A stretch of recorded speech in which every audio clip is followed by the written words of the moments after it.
I've waited a really long time for a road car to perform like a race car. And this is it. This is the real deal.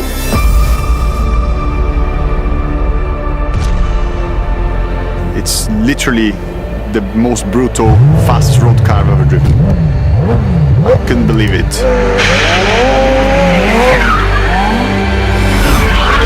In race mode, the car feels just like a race car. The engine is connected straight to the car, so you can really feel the vibrations. You can hear the induction, you can hear everything going on. 800 kilos of downforce. When I arrived at the fast corners, you can only believe how much grip it has on the high speed when you attack the corners fast. But then you come to the low speed and the car feels so nimble. She really changes direction really nicely. The steering communicates so much, and you really can trust what the car is going to do just on the next corner, on the next moment. The suspension really does a great job of keeping the car nice and flat. The performance from low speed to high speed is very similar, so you can get a nice consistent feel and the confidence as well to attack the corners. And especially on the braking areas, that's where you really hit the brakes and the car just stops like a single seater. It's amazing.